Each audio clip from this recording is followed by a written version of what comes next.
It all kicks off in a chaotic world where terrifying monsters, like this red dragon, are destroying everything. These creatures are the enemies of humanity, and their only goal is to attack people and wipe out civilization. Faced with this constant threat, those who wish to fight the monsters must choose one of two paths.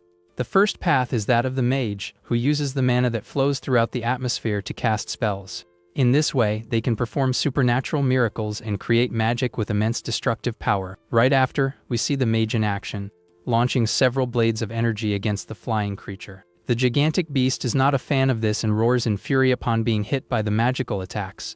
Although the spell looks powerful, it explodes without causing much real damage to the colossal monster. With that, the mages on the ground start to panic when they realize their strongest magic didn't work. The winged creature seizes the opportunity and dives swiftly toward a warrior who was on the ground. From there, we're introduced to the second path, that of the swordsman who refines their own energy to fight. But even with his superhuman technique, the warrior's sword shatters upon hitting the dragon's scales. He's completely shocked, as a person can only dedicate themselves to one of these two fighting paths. And so, the dragon prepares for a devastating counterattack, gathering flames in its mouth. Because of this, the creature unleashes a massive fiery explosion that engulfs the entire area around it. Faced with the situation, the common warriors fall into despair, crushed by their own helplessness. But amidst the chaos, a mysterious figure suddenly appears to protect everyone. This lone man prepares to face not just one, but multiple enemies on the horizon. Right after, he bravely leaps toward the red dragon that seemed invincible. The colossal creature is visibly surprised by the audacity of the human who came to challenge it. And in the reflection of the monster's eye, we see the swordsman ready to end it all in a single blow. In an instant, the battle is over, and the shadow of the defeated dragon falls over the hero. With that, the other survivors are left completely shocked by the display of power. Thus, he proves that those who master their path can become true heroes. This man is Oscar, the legendary sword saint, the strongest among all warriors. The people who were saved thank him profusely for showing up to rescue them from danger. Faced with the situation, Oscar simply tells them to handle the rest and turns to leave. His cold attitude leaves everyone confused, not understanding why the hero is leaving so soon. As he walks, our protagonist reflects on having chosen the path of the sword and not of magic. And as a swordsman, he trained relentlessly until he reached the highest rank, that of sword saint. Meanwhile, Oscar observes a man showing a little magic trick to a young girl. This scene leaves him thoughtful, as he has always found magic to be something incredibly beautiful and fascinating. He knows he has become a person admired by all because of his strength with the sword. The children look at him with the same admiration he once felt for magic users, and even with all the recognition he's achieved, something still bothers him deep down. That old desire he had for magic since childhood still exists within him to this day. From there, the scene shifts to a mountainous area where Oscar is preparing for his daily training. Our protagonist then begins to swing his wooden sword with superhuman strength. Some distance away, two of his apprentices carefully watch their master's training. A girl asks if he trains every day, and the young man confirms, saying that the ground there used to be flat. The swordsman continues his intense training, moving with agility across the terrain. The apprentice explains that Oscar's constant training has sunk the ground, creating that crater. Our protagonist remains completely focused on his movements, not noticing his students' gazes. The girl is completely floored, finding it impossible that someone could create a crater just by training. Suddenly, the apprentice remembers the scroll in her hands, and the young man asks what it is. The training is interrupted when his apprentice suddenly calls out to him, needing to speak with him. With that, she runs toward him, waving a letter and saying it came from the imperial capital. As Oscar reads the message, the girl asks worriedly if it's bad news. He replies dismissively that it's a medal for subjugating the dragon and complains about the hassle. The apprentice finds it amusing and says he could get an important position with his achievements. Our protagonist shoots down the idea, stating he has no interest in politics and would rather train. With a smile, the girl comments that he really seems to love the way of the sword. Oscar falls silent for a moment, a thoughtful expression on his face. With a distant look, he reveals that he doesn't actually particularly like the sword. He then confesses that he only chose this path because his father, a sword master, forced him to. The revelation catches the student completely off guard, leaving her speechless. Oscar confirms that he didn't follow the path of the sword by his own will, but because he was forced. The girl then says she envies him, as he possesses a natural talent for the sword. She reveals she joined the academy by choice, but now fears she might not have the talent for it. Because of this, she worries and sometimes thinks she should have become a mage. it's explained that both mages and swordsmen use circuits in their bodies to channel power. However, these two forces are opposites, and trying to mix them would be extremely dangerous. Because of this, if someone tries to use the wrong power in a circuit, the person's body collapses. The apprentice understands that this is why the choice of a path ends up defining someone's entire life. Faced with the situation, Oscar touches her shoulder in a gesture of encouragement to cheer her up. He advises her to use her time to train instead of worrying, as that's how he grew stronger. The master's words fill her with determination, and she responds with a smile and a cheerful highs. Later that night, our protagonist is lying in his bed, unable to sleep. He reflects on what he said, but admits to himself that he's not the best person to give that advice. His students' comment about him having a natural talent for the sword seems to have deeply affected him. With that, he looks at his own hand and wonders what his talent would have been like if he had chosen magic. The swordsman then laughs ironically at his own advice about not having time to worry. But suddenly, his eyes widen as he senses that something is very wrong happening outside. In that same instant, a huge explosion occurs right nearby, shattering the silence of the night. Outside, a group of mysterious figures watches the building burn from a distance. The group's leader points his staff with a sinister smile, preparing for the attack. One of the henchmen asks if they got him, but the other warns him not to let his guard down. But to everyone's surprise, our protagonist leaps from the flames without a single scratch. Landing with agility, he realizes the invaders are mages, and they seem to be very skilled. His focus shifts to the man in the center, deducing that he must be the group's leader. Following the order, the other hooded mages prepare to cast a joint spell. Our protagonist doesn't waste any time and prepares for combat, drawing his sword. With impressive speed, he dodges the energy beams coming his way, and so, he quickly advances on one of the mages to try to thin out the enemy numbers. However, in the middle of his attack, something unexpected happens and leaves him completely shocked. The leader of the mages appears holding his apprentice hostage and threatens him to surrender. The girl is gagged and utterly terrified, crying in fear from the situation. Faced with this, Oscar asks what their objective is, and the leader replies that they want his life. The swordsman is confused and says he doesn't remember doing anything to make so many enemies. With a wicked smile, the leader shows a glowing pendant and says that they came anyway. With an insane look in his eyes, the leader of the mages says they cannot forgive the existence of someone with so much talent. Our protagonist doesn't understand a thing and asks what the heck the hooded guy is talking about. But the mage just says that he doesn't need to know anything, because he's going to meet his end right there. Faced with the imminent threat, the swordsman seems downcast by the situation. The apprentice shouts for him not to worry about her, saying she's also a swordsman and is ready for anything. The girl's brave words seem to light a fire in the master's eyes. With a confident smile, our protagonist raises his sword and agrees with his student's determination. The leader of the mages is completely surprised by the sudden change in attitude. Oscar then warns that their plan has failed, because underestimating his disciple was a huge mistake. The mage holding her gets furious at the provocation and prepares to act. At the same time, the leader's ice spell is fired and flies toward our protagonist. Dozens of ice spears rain down from the sky, ready to completely pierce the swordsman. The leader of the invaders just watches from afar, believing that victory is already guaranteed.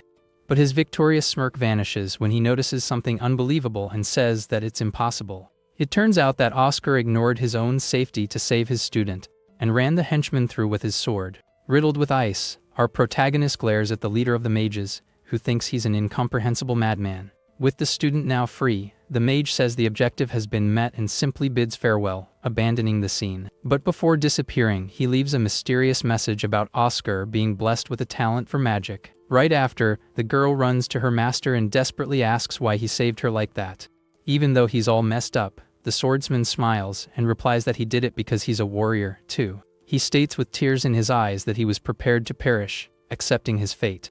The apprentice blames herself for the situation, but Oscar comforts her, saying it's not her fault. Despite her master's words, the girl can't stop crying in despair. Meanwhile, our protagonist's life slowly begins to slip away from his body. In that moment, he remembers magic and thinks that if he were a mage, he could have done something different. With his last breaths, the swordsman's consciousness begins to fade completely. He then admits to himself that his true desire was always to be able to use magic.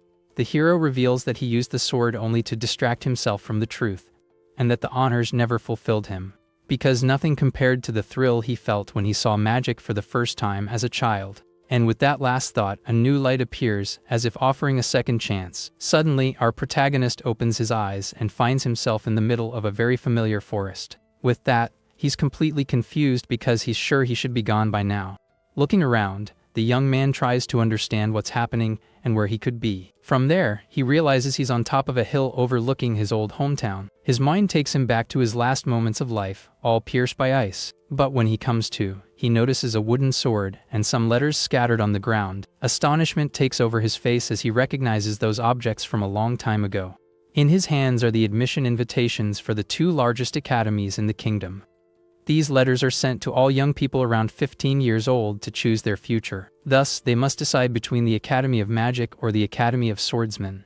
Our protagonist kneels on the ground and sees the reflection of his much younger body. Faced with the situation, he wonders if he somehow managed to go back to the past. He has returned to when he was 14 years old, before being forced to become a swordsman. At that moment, a huge shadow appears behind him, and a very serious voice interrupts him. Right after, his father appears, asking what he's doing there and calling him by his name. Our protagonist is completely shocked to see his father in front of him after so long. With this, he realizes that if he really has gone back in time, his father is also alive. The older man scolds him, saying he's been getting cocky with his skills lately. But Oscar lowers his head and remembers what was really happening that day. He wasn't being conceited, he was wondering if he should tell his father about his love for magic. His father was a sword master and had several disciples who followed and learned from him. As such, it was natural for the young boy to also be taught the way of the sword from an early age. The boy recalls a day when he ran excitedly to his father after seeing someone use magic on the street. With a sparkle in his eyes, he told him how beautiful magic was, but his father didn't like it one bit. With a furious expression, the man yelled that magic and its users were for the weak. From then on, he ordered that as his son, Oscar should only swing his sword. The swordsman then obeyed, afraid of being abandoned, but he never forgot his true dream. Back in the present, our protagonist's face shows an unshakable determination. He tells himself that he's had enough of that kind of ending, and doesn't want to repeat it. And so, he decides that in this life, he will follow the path he always wanted, the path of magic. The sword master insists and asks why the boy is neglecting his training. With a serious look, our protagonist replies that he has faced the sword for an entire lifetime. The unexpected answer takes the older man completely by surprise, leaving him speechless. Because of this, he releases an overwhelming golden aura that manifests as energy swords. The crushing pressure sends one of the apprentices flying backward with great force. Right after, the other disciples are also knocked down by the master's display of power. However, Oscar remains completely still and calm in the midst of all that chaos. One of the students is shocked and wonders why only the master's son can remain so calm. Our protagonist faces the situation with a tranquility that only his past life could give him. At this, his father watches him with an expression of both admiration and surprise. He dispels his aura and says that it seems his son wasn't just goofing around. The boy then simply brushes the dust off his shoulder, as if nothing had happened. With pride, the father says that with this attitude, one day he might be able to entrust his guild to him. The scene leaves the other apprentices with expressions of pure envy and anger. And so, the sword master turns away, satisfied without noticing his son's true intention. As his father walks away, our protagonist just watches him with a thoughtful gaze. Suddenly, the other apprentices grab him from behind with a very strong grip. With malicious smiles, they say they were waiting for the academy break just to see him. One of them approaches and says he's going to teach him how to use a sword for real. Our protagonist then remembers that these guys were also there in his past. He recalls that they were friends with whom he used to train under his father's orders. But after they entered the academy and awakened their sword Q, everything changed. From then on, training became an excuse for them to take out their frustrations on the boy. Back in the present, the young man prepares for combat against one of the apprentices. The guy taunts him, enveloping his wooden sword with QI and telling him to get ready. Oscar reflects on how the presence of Q creates a power gap impossible to overcome with skill alone. However, he turns his back and walks toward the lake, leaving the other one confused. With a smile, the swordsman thanks them for everything and bids farewell to his old path. Our protagonist's unexpected attitude leaves the apprentice completely shocked. Without hesitation, he throws his wooden sword into the water, abandoning the life of a swordsman for good. The other apprentices call him a coward and ask if he's planning to run away. Furious, the bully calls him a disgrace and charges forward to attack him with everything he's got. But our protagonist doesn't move an inch, facing the attack head on without fear. With a smile, he says he's not going to use the sword anymore, because now he's going to become a mage. The guy doesn't care and attacks anyway, saying he won't go easy on him just for that. Oscar just watches the attack with a cold gaze, analyzing the opponent's every move. The attacker is using sword Q to increase his strength and speed in the attack. However, the blow goes right past him, and he misses the target by a long shot, leaving him completely surprised. Our protagonist explains that it won't work if he doesn't treat the sword as a part of his body. The correction leaves the bully even more irritated, his face filled with pure rage. He attacks again, but Oscar dodges all the blows with incredible ease. The hero remembers the time he spent training with his former apprentice in his past life. The apprentice becomes desperate and yells, not understanding why he can't hit him at all. With a clear opening in the enemy's guard, our protagonist prepares to end the fight. Using only his hands, he dodges and counter-attacks with a swift and precise move. With a quick and accurate strike, he knocks the apprentice down and sends his sword flying. Lying on the ground, the bully can only scream in pure rage for being defeated. Our protagonist looks down on him, not with anger, but as if he were teaching him. He questions him why he would throw away the advantage of his sword against an unarmed enemy. As the others help their fallen friend, Oscar simply turns his back and walks away. The hero believes this little lesson should be enough to keep them from bothering him anymore. With that, he remembers that in his past life, his father forced him to awaken his QI too early. To avoid the same mistake, he decides he needs to acquire magical power before anything else. With a new goal in mind, our protagonist walks through the forest in search of an isolated spot. The young man seems a bit anxious, wiping away sweat as he looks for the perfect place. Finding a well-hidden spot, he's sure that no one will be able to see him there. From there, he remembers a conversation he had with a mage in his previous life. He recalls explaining that swordsmen use internal energy and was curious about mages. The girl in the pointy hat listened to him very attentively, understanding his curiosity. Sitting in a beautiful garden, she was about to explain how magic really works. The mage then picks up a watering can to illustrate her point of view on magic. With a smile, she explains that for mages, using magic is like using a simple watering can. Our protagonist is a bit confused by the comparison and stares at her, not understanding at all.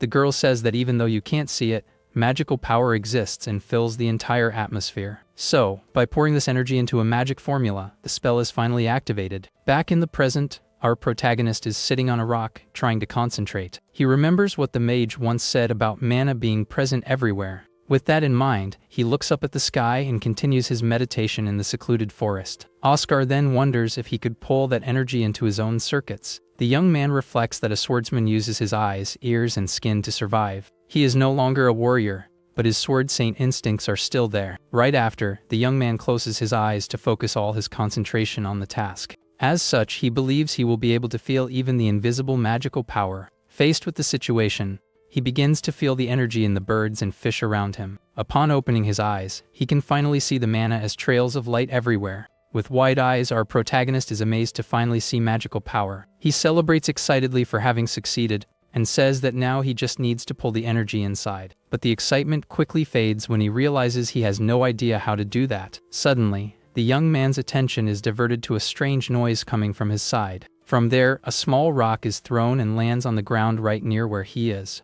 Our protagonist senses that there's something very weird about that place and decides to investigate. And so, he walks carefully toward the source of the strange energy he felt. Without realizing it, the hero steps on a magic circle that was hidden on the ground. The boy finds it all very bizarre because he can't feel any signs of life nearby. In that same instant, the ground explodes, and a huge force throws him backward violently. He quickly recovers from the impact and is shocked by what emerges from the dust. Faced with the situation, a giant stone golem rises before him, ready for a fight. Oscar is left wondering why the heck a creature like that would be in the middle of nowhere. Meanwhile, another mysterious figure leaps from the trees and plummets rapidly from the sky. Right after, a red-haired girl lands between him and the stone monster. The mysterious girl points at him and asks what the heck he's doing in her workshop. With a threatening glare, she questions if he came for the results of her research. Our protagonist is completely speechless at the young woman's accusation. From there, she warns him to choose his next words carefully if he values his life. The young man then recalls hearing countless stories about her in his past life. That is Isabel, the Mage of Life Creation, one of the most powerful in the entire kingdom. Back in reality, he is chained up and thinks he never imagined meeting her like this. Isabel, sitting on her throne, demands to know which faction the young man belongs to immediately. Otherwise, she won't hesitate to use her power to finish him right then and there. A red magic circle activates beneath his feet, preparing to cast a spell. Seeing that things have gotten serious, our protagonist desperately asks her to wait.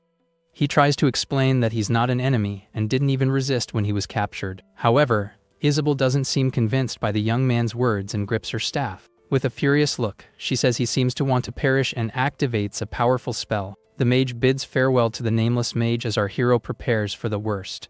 Desperate, our protagonist shouts that the thing is, he's not even a mage yet. The unexpected revelation leaves Isabel completely surprised and speechless for a moment. She calls him pathetic but still decides to check the young man's story. Upon touching his head, the mage's eyes widen as she realizes something unbelievable. It turns out there is absolutely no mana flowing through the boy's circuits. Sometime later, she says she now understands his situation and serves him a cup. However, the mage states with a serious look that he shouldn't expect an apology. She complains that she's barely started as a professor at the academy and has already made people hate her. Our protagonist is shocked and asks if she really works at the Magic Academy.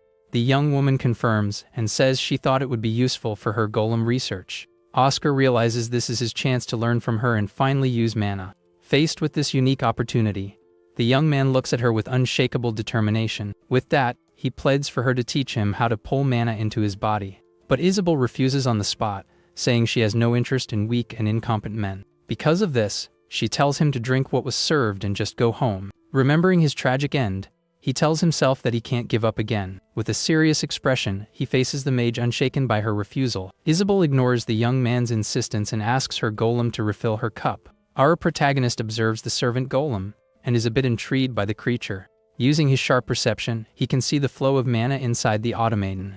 From there, the young man notices that the circuits in the creature's shoulder are faulty. He stands up and tries to warn her that something is wrong.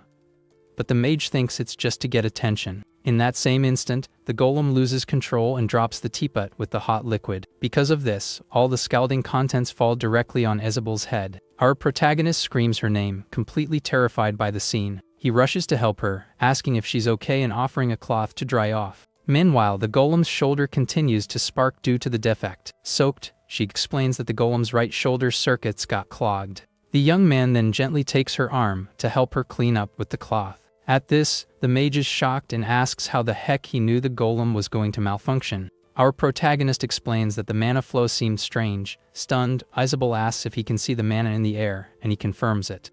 He remembers the other mage saying that mana was invisible to the eye. Even so, he simply confirms to the red-haired woman that he can see it. From there, she understands how he broke her barrier that interferes with the mana in the air. The young man wonders if this is because of his experience as a swordsman. With that, he remembers the hooded mage and wonders if this was the talent he was referring to. The thought makes him a bit nervous, and he's left unsure of what to do next. Faced with the situation, Isabel stands up and says she's changed her mind on the matter. With a smile, she states that she will teach him how to channel mana as he asked. He's confused and remembers that she said she had no interest in weak men. The mage extends her hand with a smile and says that now she is interested in him. Our protagonist accepts the offer with a smile on his face, completely thrilled. And so, the two seal the deal with a firm handshake. In class, she explains that he's mistaken because mana already exists in his body. Our protagonist is confused and asks how to make the mana flow through the circuits. Isabel begins the lesson and explains that mana only flows through the circuits with a magic formula. Our protagonist is quite confused by the explanation and asks what this so-called formula is. With a smile, the mage shows a magic paper with a spell and says they give one of these at the academy. All excited, he asks what type of magic it is, but Isabel says it's a surprise for when he succeeds. She instructs him to feel the internal power and visualize it entering the formula and asks if he can do it. Full of determination, our protagonist confirms with a smile that he will do his best. The mage thinks to herself that this process would normally take at least 1 month to complete, but she continues her thought and wonders if his talent is real.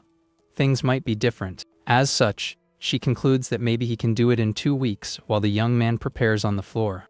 Our protagonist concentrates and thinks about feeling the power circulating within himself. He realizes it's like refining his sword QI, and that he just needs to focus his consciousness inward. From there, the young man closes his eyes and enters a state of very deep concentration. In his inner world, we see his spiritual form manifesting in the midst of a dark void. Right after, a bright light appears, and the hero's silhouette breaks into a very confident smile. Back in reality, the magic paper under his hand begins to glow with an intense purple energy. Our protagonist opens his eyes and realizes that his plan is finally working. From there, an absurd amount of mana flows into the paper, enveloping it in a bright light. Right after, a visual metaphor compares learning magic to learning to walk for the first time. Faced with the situation, Isabel is left completely dumbfounded by what she has just witnessed. It's explained that the higher your rank in the world of magic, the faster you can learn. The magical energy then explodes in the sky like beautiful fireworks, illuminating everything. Still in shock, the mage begins to walk slowly toward our protagonist. She simply cannot believe that he learned to use magic on his first try. The scene flashes back to when she asked how he knew the golem was going to malfunction. The red-haired woman thinks that just seeing mana in the air shouldn't explain such great talent. But despite not understanding the reason, she realizes that one thing is absolutely certain. With that, the mage finally understands that our protagonist is a true genius of magic. The hero looks up at the sky amazed and says to himself that this is real magic. Isabel then approaches and calls out to him with a very excited shout to get his attention. As such, she congratulates him and says she's never seen a human activate a formula on the first try. Our protagonist interrupts her, saying that it wasn't good enough, and the young woman is left confused. With a sideways glance, he states that the result of the magic wasn't as beautiful as it should be. From there, he remembers when he was a child and saw a mage for the first time on the street. In that moment, he was completely fascinated by the beauty of that magical power. Back in the present, the young man says that magic should be special, but that one was different. Right after, he kneels and points to the magic formula that is still on the ground. He explains that just like with the golem, the flow of mana in that formula was also strange. With that, he gets closer and asks what she thinks of his theory, leaving the mage completely flustered. Our protagonist clenches his fist and realizes that his desire wasn't just to become a mage. With his eyes sparkling, he reveals that he wants to create magic that is perfect and very beautiful. Isabel stares at him for a moment and says that if something is bothering him, he can simply rewrite it. The suggestion takes the young man completely by surprise, and he gets all excited about the idea. And so, he asks with a sparkle in his eyes how the heck you write a magic formula. The scene then shifts to Oscar's father walking down a corridor filled with pillars. Faced with the situation, the older man seems to be thinking about something with a very serious expression. Meanwhile, the apprentices who got their butts kicked complain about how the hero got so strong. Suddenly, Oscar's father appears, and the bully jumps out of his skin upon seeing his master there. Not knowing what to do, the guys try to play it cool and say that nothing much happened. But the older swordsman doesn't buy it and insists that they tell him the truth. Completely terrified, the two apprentices stammer, unable to answer properly. And so, one of them approaches the master and begins to explain the whole situation that went down. After hearing the whole story, the older man has a very surprised expression on his face. He finds it unbelievable that his son managed to defeat them, and the boys are embarrassed. The master then says he understands everything and dismisses them, telling them to take care for the next day. The two young men bow in respect and agree to the order as the hero's father watches them. Looking up at the sky, the older swordsman says to himself that the time has finally come. With a smile, he wonders if it's time to grant the sword aura to his son. The scene shifts to a huge library filled with books on every corner and shelf. Our protagonist comments that he didn't know magic formulas were so profound, and Isabel agrees. The mage says his fundamentals aren't bad and offers her books for him to study and learn more. With a smile, Isabel says that all the knowledge is there, and he can take whatever he wants. Suddenly, she turns around and realizes the young man has simply disappeared, leaving her quite confused. Right after, our protagonist appears with a stack of books and says he's going to take one more. The mage is shocked and asks if he's taking everything, and the young man confirms since she said so herself. Faced with the situation, she is left completely speechless by the young apprentice's audacity. But the hero changes the subject and says he needs to warn her about something very important. He explains that he is now a mage who harbors mana in his internal circuits and is no longer a warrior. As such, Isabel advises him to be very careful with the sword aura from now on. Meanwhile, the hero's father smiles maliciously, thinking about granting him the power of the sword, because if he tries to use both powers at the same time, he will most certainly meet his end.